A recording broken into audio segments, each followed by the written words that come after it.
કેમ છો ધોરણ 7ના વિદ્યાર્થીઓ? મજામાં ને? આજે આપણે ચેપ્ટર જોવાનું છે 7. 6 ચેપ્ટર સુધી આપણે જોઈ ગયા. તમે વિડીયો જોતા છે ને આપણા બધા જ? હમણાં યુનિટ ટેસ્ટ ચાલે છે, બરાબર સવાલના જવાબ લખજો, છોડી નહીં દેતા. આપણે ચેપ્ટર 7 જોવાનું છે, જેનું નામ છે પ્રાદેશિક સંસ્કૃતિનું ઘડતર. પ્રાદેશિક સંસ્કૃતિનું ઘડતર એટલે આપણે 1 થી 6 ચેપ્ટર જોઈ ગયા, જેની અંદર ભારતની અંદર આવેલી પ્રજા, રાજા મહારાજાઓ, બાંધકામ, એમનું સ્થાપત્ય, ઘણું બધું માહિતી મેળવી. પરંતુ આ ચેપ્ટર કેવું છે? આ ચેપ્ટરની અંદર પ્રાદેશિક સંસ્કૃતિ. પ્રાદેશિક સંસ્કૃતિ એટલે ભારતની સંસ્કૃતિ, જેની અંદર ભાષા, ઉત્સવો, તહેવારો, રહેણી કહેણી, ખાવાનું, બધાનું પહેરવેશ, એવું દરેક વસ્તુ આપણે આપણી ભારતની સંસ્કૃતિએ જે પ્રાચીન સમયથી સાચવેલું છે, જેને હાલ સુધી આપણે અપનાવતા આવેલા છે, એના વિશે આ ચેપ્ટરની અંદર માહિતી મેળવવાની છે. હવે આ ચેપ્ટર જે છે એ ખૂબ જ મોટું છે, એના ઘણા બધા વિડીયો બનશે, કારણ કે ભારતની અંદર ઘણી બધી ભાષાઓ છે, દરેક રાજ્યની અલગ અલગ ભાષાઓ, તો એના વિશે માહિતી મેળવવાની છે. દરેક ધર્મના લોકોના તહેવારો અલગ અલગ છે, એ તહેવારો વિશે માહિતી મેળવવાની છે. ધર્મ વિશે માહિતી મેળવવાની છે. ઉત્સવો, મેળાઓ, એટલે પહેરવેશ, એમના રીત રિવાજો, દરેક બાબતે આ ચેપ્ટરની અંદર બધી જ આખા દેશની સંસ્કૃતિને સમાઈ લેવામાં આવેલી છે. તો એટલા માટે આ ચેપ્ટર ખૂબ જ લાંબુ છે અને એના માટે અલગ અલગ વિડીયો આપણે બનાવીશું. આ ચેપ્ટરને આપણે શરૂઆત કરીએ તો પહેલાં તમને કહી દઉં કે તમે નોટ અને પેન સાથે લઈને બેસજો, કારણ કે લખવાનું પણ છે. કઈ ભાષા કયા રાજ્યની છે, કયા ધર્મના લોકો વિશે, એમના ધર્મના, એમના તહેવારો, એમની ભાષા, એમનો પહેરવેશ, દરેક બાબતે આપણે માહિતી મેળવવાની છે. હવે પ્રાદેશિક સંસ્કૃતિનું ઘડતર. ઘડતર એટલે કે આપણા ભારત દેશની અંદર પ્રાચીન સમયથી જ અલગ અલગ ધર્મના લોકો વસવાટ કરે છે અને એ ધર્મના લોકોની ભાષા અલગ છે, વિસ્તાર પ્રમાણે ભાષા અલગ છે, એમના તહેવારો, એમના રીત રિવાજો, દરેક આપણે ત્યાં ભિન્નતા દર્શાવેલી છે. પણ તે છતાં આપણા ભારતના લોકો એક સાથે મળીને આ તહેવારો ઉજવે છે. એ જ આપણા ભારતની વિવિધતામાં એકતા જોવા મળે છે. તો આપણે ચેપ્ટરની શરૂઆત કરીએ કે પ્રાદેશિક સંસ્કૃતિ. આપણા ભારતના લોકોની અલગ અલગ સંસ્કૃતિ છે. તો આપણા દેશની અંદર વિભિન્ન સમુદાયો એટલે કે દરેક સમાજના લોકો રહે છે અને તેમની ભાષા પણ જોવા મળે છે. જેમ કે ગુજરાતી બોલનાર ગુજરાતમાં, મરાઠી બોલનાર મહારાષ્ટ્રમાં, બંગાળી બોલનાર બંગાળમાં, ભોજપુરી બોલનાર ઉત્તર પ્રદેશમાં, મલયાલમ બોલનાર કેરળમાં, તમિલ ભાષા બોલનાર તમિલનાડુમાં. આ રીતે અલગ અલગ ભાષા બોલનારો માટે અલગ અલગ રાજ્યોની સ્થાપના કરવામાં આવેલી છે. આપણા ગુજરાત અને મહારાષ્ટ્રનું પણ આવું જ હતું. એક બાજુ પહેલાં આપણું જે રાજ્ય હતું બોમ્બે તરીકે ઓળખાતું. આપણું રાજ્ય કયા તરીકે ઓળખાતું? બોમ્બે. પણ બોમ્બે રાજ્ય ગુજરાત અને મહારાષ્ટ્ર બંને ભેગું હતું. હવે એક બાજુ મરાઠી બોલાય અને એક બીજા ગુજરાતી બોલાય અને રાજ્ય એક જ, તો એના કારણે ઘણી બધી સમસ્યા ઉદ્ભવતી. તો એટલા માટે ગુજરાતના લોકોએ, ગુજરાતી બોલનારા લોકોએ આંદોલન કર્યું કે અલગ રાજ્યની માંગણી. તો એના કારણે આપણા ગુજરાતી બોલનાર લોકો માટે ગુજરાત રાજ્ય બન્યું અને મરાઠી ભાષા બોલનાર માટે મહારાષ્ટ્ર રાજ્ય બન્યું. તો આ રીતે વિભિન્ન ભાષાઓના કારણે વિભિન્ન પ્રદેશોમાં રીત રિવાજો, ખાનપાન, વસ્ત્ર પરિધાન એટલે કે કપડાં, એમના કાવ્યો, એમના ભજનો, એમના ગીતો, એમનું નૃત્ય, જે રીતે આપણા ગુજરાત માટે ગરબા, મહારાષ્ટ્ર માટે ઘુમ્મર, મહારાષ્ટ્ર માટે લાવણી, રાજસ્થાન માટે ઘુમ્મર, એ રીતે દરેક રાજ્ય માટે અલગ અલગ નૃત્યો પણ છે. એના વિશે પણ આપણે માહિતી મેળવવાની છે. સંગીત, ચિત્રકલા, દરેક બાબતે આપણા ભારતની અંદર વિભિન્નતા રહેલી છે, જે આ ચેપ્ટરમાં આપણે માહિતી મેળવવાની છે. તો આ રીતે જુદા જુદા વિસ્તારોની આપણા ભારતમાં જુદી જુદી સંસ્કૃતિઓ વસે આવેલી છે, જેને આપણે આપણા દેશમાં જોવા મળે છે. આપણે દરેક રાજ્ય અલગ અલગ રાજ્યોમાં જાઓ તો અલગ અલગ રાજ્યનો ખોરાક, એમની ભાષા, એમની સંસ્કૃતિ આપણને જોવા મળશે. તો આ બધી સંસ્કૃતિ વચ્ચે સદીઓથી આદાન પ્રદાન થતી રહ્યું છે. એકબીજાની સંસ્કૃતિની અંદર સમન્વય થયેલું જોવા મળે છે. આપણા ભારતની અંદર કેટલી બધી સંસ્કૃતિ છે જે હજારો વર્ષથી આપણે ત્યાં અસ્તિત્વ ધરાવે છે. પણ એ અસ્તિત્વ ધરાવવા માટેનું એક કારણ કે આ બધી સંસ્કૃતિ વિદેશેથી પણ આવેલી છે. બીજા પ્રદેશો એટલે કે બીજા દેશોમાંથી પણ આપણા દેશમાં આવેલી છે. પરંતુ તેમ છતાં કેટલાક વિસ્તારોની કેટલીક ખાસ પરંપરાઓ આજ સુધી આપણા ભારતમાં ટકેલી છે, અકબંધ છે. જે હજાર વર્ષથી વિદેશથી આપણા ત્યાં સંસ્કૃતિ આવેલી એ હાલ સુધી આપણે ત્યાં ટકેલી છે. હવે આપણે ચેપ્ટરની શરૂઆતની અંદર જ પહેલા પ્રાંતીય ભાષાઓનો વિકાસ એટલે કે ભારતની અંદર પ્રાંત એટલે કે કોઈ પ્રદેશ, તો એ પ્રદેશની ભાષાઓનો વિકાસ કઈ રીતે થયો તેની વાત આપણે જોઈએ. તો પ્રથમ ભાષા લખવું લખી લેજો, મુદ્દો તમે મારી શકો છો, ભારતમાં પ્રાંતીય ભાષાઓનો વિકાસ. તો પ્રથમ ભાષા વિશે માહિતી મેળવીએ. તો મલયાલમ ભાષા. કઈ ભાષા?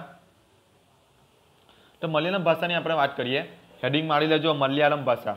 તો 9મી સદીમાં કે આજથી 1200 વર્ષ પહેલા, તો 9મી સદીમાં સ્થાપવામાં આવેલું એક રાજ્ય છે મહોદયમપુરમ, જે 4 રાજ્ય હતું દક્ષિણ ભારતમાં. ક્યાં? 4 રાજ્ય દક્ષિણ ભારતમાં, જે હાલમાં કેરળનો એક ભાગ છે. તો કેરળની અંદર આ મલયાલમ ભાષા બોલવામાં આવે છે. કેરળની એક સંસ્કૃતિ, તેની ભાષા મલયાલમ સાથે જોડતા આ સંસ્કૃતિ મલયાલમ સંસ્કૃતિ તરીકે ઓળખાય છે. એટલે કે કેરળની એક સંસ્કૃતિ છે મહોદયપુરમ, તો એના કારણે આ કેરળની સંસ્કૃતિ સાથે આ ભાષા બોલાય છે. અને કેરળની મુખ્ય ભાષા પણ મલયાલમ છે. જે રીતે આપણે ગુજરાતની મુખ્ય ભાષા કઈ ગુજરાતી, તે રીતે જ કેરળની એક મુખ્ય ભાષા પણ મલયાલમ છે. અને તેના પર સંસ્કૃતનો ઘણો પ્રભાવ છે. એવું કહેવાય છે કે સંસ્કૃત ભાષા આ મલયાલમ ભાષા સાથે મેળ ખાતી આવે છે. એટલે કે સંસ્કૃત ભાષા અને મલયાલમ ભાષા એક સરખી છે એવું કહેવામાં આવે છે. 14મી સદીમાં એટલે કે આજથી 600 વર્ષ પહેલા 14મી સદીમાં વ્યાકરણ અને કાવ્યશાસ્ત્ર પર લખાયેલ લીલા તિલકમ ગ્રંથ મણિપ્રવલમના શૈલીમાં લખાયો છે. એટલે કે કેરળની અંદર ગ્રંથ છે, જે રીતે બધા ધર્મનો અલગ અલગ અથવા દરેક રાજ્યની અંદર આ રીતે બધા ગ્રંથ લખાયેલા હોય, તો સાઉથ ઇન્ડિયાની અંદર આ કેરળ રાજ્ય સાઉથ ઇન્ડિયામાં આવેલું છે મલયાલમ. તો મલયાલમ ભાષામાં વ્યાકરણ અને કાવ્યશાસ્ત્રમાં લખાયેલો ગ્રંથ છે જેનું નામ છે લીલા તિલકમ, જે મણિપ્રવાલમ શૈલીમાં લખાયેલો છે, કે ત્યાંની પ્રાચીન ભાષામાં લખાયેલો છે. તો આ હતી કેરળની મલયાલમ ભાષા. તમને પૂછાઈ શકે કે કેરળ રાજ્યની કઈ ભાષા છે? તો મલયાલમ ભાષા છે. બીજું જોઈએ બંગાળી. કઈ ભાષા? બંગાળી ભાષા. તો બંગાળી ભાષાનો ઉદ્ભવ સંસ્કૃત ભાષામાંથી થયેલો છે એવું માનવામાં આવે છે. લખી લેજો, તમને પૂછાઈ શકે. તો બંગાળી ભાષાનો ઉદ્ભવ કઈ ભાષામાંથી થયેલો છે? સંસ્કૃત ભાષામાંથી થયેલો છે એવું માનવામાં આવે છે.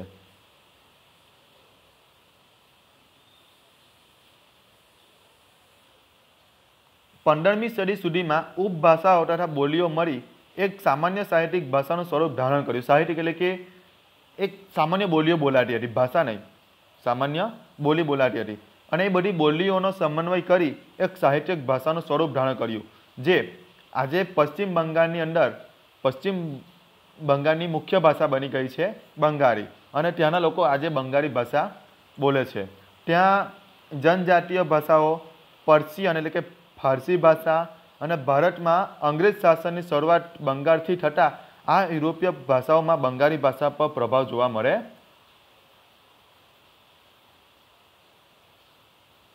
એટલે કે અંગ્રેજોનું શાસન બંગાળથી શરૂ થયેલું. વિદ્યાર્થી મિત્રો યાદ રાખજો, અંગ્રેજોનું શાસન બંગાળથી શરૂ થયેલું. તો એટલા માટે ત્યાંની ભાષામાં આ ભાષાઓનો પણ સમાવેશ થયેલો જોવા મળે છે, કઈ બંગાળી ભાષામાં. હવે શરૂઆતના સમયમાં જ બંગાળી સાહિત્યને 2 ભાગમાં વહેંચી શકાય. પ્રારંભિક ભાષાની અંદર પ્રારંભિક બંગાળમાં જે ત્યાંનું જે સાહિત્ય છે બંગાળી સાહિત્ય, એને 2 ભાગમાં વહેંચી શકાય. તો એક સંસ્કૃતથી પ્રભાવિત થયેલું અને સ્વતંત્ર. મેં તમને કીધું ને કે બંગાળની ભાષાનો ઉદ્ભવ શાથી થયેલો? તો સંસ્કૃત ભાષામાં થયેલો એવું માનવામાં આવે છે. પહેલું તો સંસ્કૃતિ પ્રભાવથી થયેલું એક સ્વતંત્ર સાહિત્ય, જે પ્રથમ ભાગમાં સંસ્કૃત મહાકાવ્યનો અનુવાદ અને બીજા ભાગમાં નાથ સાહિત્યનો સમાવેશ થાય છે. જુઓ, મેં તમને કીધું ને કે બંગાળી સાહિત્યને 2 ભાગમાં વહેંચવામાં આવેલું છે. તો કયા 2 ભાગમાં વહેંચવામાં આવેલું છે? તો પ્રથમ ભાગમાં સંસ્કૃત મહાકાવ્ય, પ્રથમ ભાગમાં કયું? સંસ્કૃત મહાકાવ્ય. અને બીજા ભાગમાં નાથ સાહિત્યનો સમાવેશ કરવામાં આવેલો છે. તો આની અંદર તમારે યાદ રાખવા જેવી એક વસ્તુ, બંગાળી ભાષામાં, તો બંગાળી ભાષાનો ઉદ્ભવ સંસ્કૃત ભાષામાં થયેલો છે અને એ મુખ્યત્વે પશ્ચિમ બંગાળની અંદર બોલાય છે. ત્રીજી ભાષા ગુજરાતી ભાષા. ગુજરાતી ભાષા વિશે તમને ખ્યાલ છે કે ગુજરાતી ભાષા કઈ રાજ્યમાં બોલાય છે? મોટે ભાગે તો ગુજરાત રાજ્યમાં એ બોલાય છે. હવે આગળ જોઈએ તો ભારત અનેક ભાષાઓનો બનેલો દેશ છે, કારણ કે ભારતની અંદર એવું કહે છે કે 22 ભાષાઓ કેટલી ભાષાઓ બોલાય છે? 22 ભાષાઓ અને 1600 થી વધારે બોલી. કેટલી બોલી? 1600 થી. આપણે ગુજરાતીની વાત કરીએ, આપણે લોકો ગુજરાતી બોલે છે પણ એની અંદર ઘણી બધી બોલીઓ છે. કાઠિયાવાડી બોલી, સુરતી બોલી, કચ્છી બોલી, ચરોતરી બોલી, તરપટી બોલી, કેટલી બધી બોલીઓ. એવું કહેવાય છે કે 12 ગામે બોલી બદલાય. કેટલા ગામે? 12 ગામે બોલી બદલાય. તમે જ વિચાર કરો, તમે અહીંયાથી જંબુસર બાજુ જાઓ, પાલેજ બાજુ, અંકલેશ્વરથી, તો બોલી બદલાઈ જાય છે. સુરત બાજુ જાઓ તો સુરતી બોલી, વલસાડ બાજુ જાઓ તો એ બાજુની અલગ બોલી, આદિવાસી સમાજની અલગ બોલી, ચરોતરી બોલી, કાઠિયાવાડી બોલી, સૌરાષ્ટ્રની બોલી, કચ્છી બોલી, કેટલી બધી બોલી. બોલે ગુજરાતી પણ અલગ અલગ રીતે. તો આ રીતે આપણા ભારતની અંદર બોલીઓ સાથે ભાષાઓ અને બોલીઓ અલગ અલગ બોલાય છે. અને પ્રાચીન કાળમાં ભારતની અંદર, એટલે કે આજથી વર્ષો પહેલાં ભારતમાં સંસ્કૃત, પ્રાકૃત, તમિલ એવી ભાષાઓ વધારે પ્રમાણમાં બોલાતી હતી. સંસ્કૃત ભાષા સૌથી વધારે પ્રમાણમાં બોલાતી હતી. એવું કહે છે કે તમિલ ભાષાની શરૂઆત દ્રવિડ લોકોએ કરી હતી. કઈ? જે વિદેશથી આવી હતી. દ્રવિડ પ્રજા વિદેશથી આવી હતી, તો એમણે તમિલ ભાષાની શરૂઆત કરી હતી. સમય જતાં તેમાંથી અનેક પ્રાદેશિક ભાષાઓનો વિકાસ થયો. અલગ અલગ ભાષાઓનો વિકાસ થયો. પ્રાદેશિક રાજ્યોની સ્થાપનાએ પ્રાદેશિક ભાષાઓમાં વિકાસ બળ પૂરું પાડ્યું. પ્રાદેશિક ભાષા એટલે કે અલગ અલગ પ્રદેશની જેમ જેમ રચના થતી ગઈ અલગ અલગ રાજ્યની, તેમ તેમ એની અંદર ભાષાઓનો સમાવેશ થતો. મેં તમને કીધું ને, આપણે ગુજરાત અને મહારાષ્ટ્રની ભાષા, રાજ્ય એક જ હતું બોમ્બે, પરંતુ એ બોમ્બેની અંદર 2 ભાષા બોલાતી, ગુજરાતી અને મરાઠી. તો એના કારણે ભાગલા પડી ગયા ગુજરાત અને મહારાષ્ટ્ર. તો આ રીતે અલગ અલગ ભાષાઓનો પણ જન્મ થયો. તો સંસ્કૃતમાંથી તેમજ દક્ષિણ ભારતમાં તમિલમાં ઘણી બધી ભાષાઓનો જન્મ થયો. તમિલની અંદર તેલુગુ, મલયાલમ, કન્નડ, તમિલ એવી ભાષાઓનો જન્મ થયો. 8મી સદીથી પ્રાદેશિક ભાષાઓમાં વિકાસમાં વેગ આવ્યો. એટલે કે 8મી સદી, આજથી 1200 વર્ષ પછી ધીરે ધીરે આવી પ્રદેશવાર ભાષાઓમાં વેગ આવ્યો. એટલે કે ઝડપથી અલગ અલગ ભાષાઓનું નિર્માણ થતું ગયું. અને ભારતની અંદર જ્યારે આરબ લોકોએ, એટલે કે સુલતાનોએ, મુઘલોએ, જે આરબ લોકોએ જે આક્રમણ કર્યું ને ભારતમાં, તો તેના કારણે ભારતની અંદર હિન્દી, ખડી બોલી, અવધી, બંગાળી, ગુજરાતી, મરાઠી, મલયાલી, તેલુગુ, કન્નડ એ રીતે ભાષાઓનો વિકાસ વધ્યો. ઉર્દુ ભાષાનો વિકાસ વધ્યો. એટલે કે 8મી સદી પછી ભારતની અંદર ધીરે ધીરે અલગ અલગ ભાષાઓનો સમાવેશ થવા લાગ્યો. કારણ કે તે પહેલાં તો આપણા ભારતની અંદર, પ્રાચીન ભારતની અંદર સંસ્કૃત ભાષા અથવા બ્રાહ્મી લિપિ એટલે કે બ્રાહ્મી ભાષા જ બોલાતી હતી. પરંતુ પછી ધીરે ધીરે નવી નવી પ્રજા ઉમેરાતી ગઈ, પ્રાદેશવાર વિસ્તાર વધતો ગયો અને ભાષાઓ પણ વિકસવા લાગી. ઈસવીસન 10મી અને 11મી સદી, એટલે કે આજથી 1000 વર્ષ પહેલાં 11મી સદીમાં સંસ્કૃત, પ્રાકૃત અને અપભ્રંશમાંથી ગુજરાતી ભાષાનો વિકાસ થયો. જુઓ, એવું કહેવાય છે કે સંસ્કૃત ભાષામાંથી જ આપણી ગુજરાતી ભાષાનો પણ વિકાસ થયો. એવું કહેવાય છે કે અપ્રભ્રંશ નામની જે ભાષા છે, કઈ ભાષા? અપ્રભ્રંશ. તે એક ગુજરાતી ભાષાની જનની છે. ગુજરાતી ભાષાની જનની એટલે કે માતા. તો ગુજરાતી ભાષા શામાંથી નીકળી છે? અપ્રભ્રંશમાંથી. આચાર્ય હેમચંદ્ર, જે સોલંકી વંશની અંદર જે કવિ થઈ ગયા, હેમચંદ્રાચાર્ય, એની વાત આપણે કરી, ખબર ને આગળના ચેપ્ટરમાં, રાજપૂત યુગની અંદર. તો આચાર્ય હેમચંદ્રથી અપ્રભ્રંશ ભાષાની શરૂઆત થઈ. એટલે કે આચાર્ય હેમચંદ્રએ અપ્રભ્રંશ ભાષાની શરૂઆત કરી. સંસ્કૃત, પ્રાકૃત, અપ્રભ્રંશ ભાષા પછી ગુજરાતી ભાષાનો વિકાસ થયો. એટલે કે સૌપ્રથમ આપણા ભારતની અંદર સંસ્કૃત ભાષા બોલાતી થઈ, ત્યાર પછી પ્રાકૃત ભાષા આવી, પ્રાકૃત ભાષા પછી અપ્રભ્રંશ આવી અને અપ્રભ્રંશનાથી ગુજરાતી ભાષાની શરૂઆત થઈ. ગુજરાતી માટેનો જ કહી શકાય તેવો નવો સાહિત્ય યુગ શરૂ થયો. એટલે કે ગુજરાતી ભાષાનો જો એમ આપણે એવું કહીએ કે ગુજરાતી ભાષાની અંદર જે સૌથી વધારે સાહિત્યની શરૂઆત થઈ તો ક્યાંથી થઈ? તો નરસિંહ મહેતાના હાથે વિકસી છે. નરસિંહ મહેતાએ જે સાહિત્યની શરૂઆત કરી, લખાણની શરૂઆત કરી, એવું કહે છે કે ગુજરાતી ભાષાનું સૌથી મોટું જો યોગદાન હોય તો નરસિંહ મહેતાનું છે. એમણે જ ગુજરાતી ભાષાને ખૂબ મોટું એમ ખ્યાતિ અપાવી છે.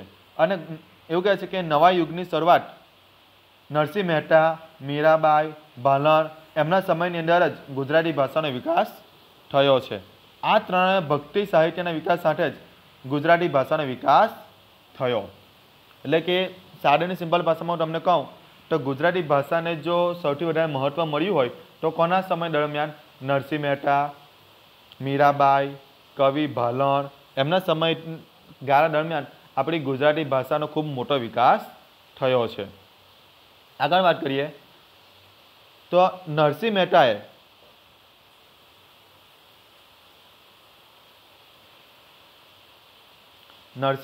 શામળદાસના વિવાહ કરાવ્યા, એટલે કે એમના પર એક સાહિત્ય લખ્યું। કુંવરબાઈનું મામેરું એમના પર સાહિત્ય લખાયું। હુંડી કોના પર સાહિત્ય લખાયું? તો કૃષ્ણ ભગવાન પાસે તેઓ ગયેલા ને સુદામા, તો સુદામા જ્યારે કૃષ્ણ ભગવાન પાસે ગયેલા તો એના પર નરસિંહ મહેતાએ સાહિત્ય લખ્યું। સુદામા ચરિત્ર એટલે કે જે કૃષ્ણ ભગવાનના જે બાળપણના મિત્ર હતા સુદામા, એના પણ એમણે સાહિત્ય લખ્યું। દાન લીલા વગેરે કૃતિઓની રચના નરસિંહ મહેતાએ ગુજરાતી ભાષામાં કરી અને આ રીતે ગુજરાતી ભાષાના સાહિત્યનો વિકાસ થતાં ગુજરાતી ભાષાનો પર ખૂબ મોટો વિકાસ થયો। ત્યાર પછી આવે છે મીરાબાઈ। તો મીરાબાઈની ભક્તિ એટલે કે કૃષ્ણ ભગવાન પ્રત્યે ભક્તિ અજોડ હતી, તો એ કૃષ્ણ ભક્તિ માટે એમણે પદોની રચના કરી। પદો એટલે કે કવિતાઓ, ભજનો, દુહા એમની એમણે રચના કરી અને આ રીતે ધીરે ધીરે ગુજરાતી ભાષાનો વિકાસ થતો ગયો। ત્યાર પછી મીરાબાઈ પછી આવે છે કવિ ભાલણ। તો કવિ ભાલણે સૌપ્રથમ પોતાની રચનાઓમાં ગુજરાતી ભાષા માટે ગુર્જર ભાષાની સંજ્ઞા આપી। કોની સંજ્ઞા આપી તમને પૂછાઈ શકે? કવિ એવું કે પૂછાય કે ગુજરાતી ભાષા માટે, સાંભળજો, ગુજરાતી ભાષા માટે કવિ ભાલણે કોની સંજ્ઞા આપી? તો ગુર્જર ભાષાની સંજ્ઞા આપી। આયરુઆ લખજો, જુઓ, કવિ ભાલણે પોતાની રચનાઓમાં ગુજરાતી ભાષા માટે ગુર્જર ભાષાની સંજ્ઞા આપી। તેઓ પાટણમાં મોઢ બ્રાહ્મણ હતા। કોણ? કવિ ભાલણ પાટણમાં મોઢ બ્રાહ્મણ હતા।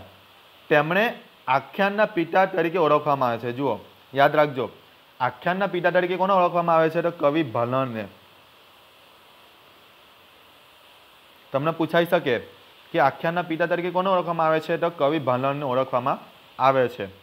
તેમની જાણીતી કૃતિઓમાં, યાદ રાખજો, કવિ ભાલણની જાણીતી કૃતિઓ કઈ કઈ છે? તો ધ્રુવાખ્યાન, મુર્ગીખ્યાન, શિવ બિલડી સંવાદ, ધ્રુવાખ્યાન, મુર્ગી આખ્યાન, શિવ બિલડી સંવાદ એ એમની કૃતિઓ છે। તો વિદ્યાર્થી મિત્રો, ગુજરાતી ભાષાની અંદર આપણે કેમ આટલી બધી માહિતી મેળવી? કારણ કે ગુજરાતી ભાષાની અંદર ઘણા બધા ગ્રંથો લખાયેલા છે। આપણા ભારતની અંદર ઘણા બધા રાજાઓ થઈ ગયા, સંતો થઈ ગયા, તો એમણે ગુજરાતી ભાષાની અંદર ઘણા બધા કાવ્યો, ભજનો, ગીતો, પદ, છંદ, દુહા એવી બધી રચનાઓ કરી છે અને ગુજરાતી ભાષાનો ખૂબ મોટો વિકાસ કર્યો છે। તમને ખબર છે ગઈકાલે આપણા ગુજરાતના એક કવિની જન્મ જયંતિ ગઈ, ઝવેરચંદ મેઘાણી। ઝવેરચંદ મેઘાણીએ ગુજરાતી ભાષાને ખૂબ મોટું ગૌરવ અપાવ્યું છે। તો ગઈકાલે જ એમની જન્મ જયંતિ ગઈ અને એમણે ગુજરાતી સાહિત્ય માટે ઘણી બધી નવલિકાઓ, કાવ્યો, સાહિત્ય લખ્યા છે। તો વિદ્યાર્થી મિત્રો, ગુજરાતી ભાષા તો યાદ રાખવા જેવું, સંસ્કૃતમાંથી પ્રાકૃત ભાષાનો જન્મ થયો, પ્રાકૃત ભાષામાંથી અપ્રભંશ ભાષાનો જન્મ થયો અને અપ્રભંશ ભાષામાંથી ગુજરાતી ભાષાનો જન્મ થયો।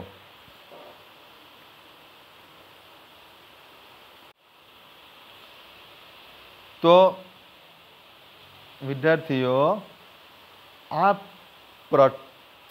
ચેપ્ટર 7 ની અંદર આપણે જે જોડા છે પ્રાદેશિક સંસ્કૃતિનું ઘડતર, તો પ્રાદેશિક સંસ્કૃતિની અંદર આપણે આ વિડીયોની અંદર ભાષાઓ વિશે માહિતી મેળવી। જે હવે મેં તમને કહું છું, સાંભળો, આપણે જે ભાષાઓની માહિતી મેળવી પ્રાચીન ભાષાઓ વિશે માહિતી મેળવી।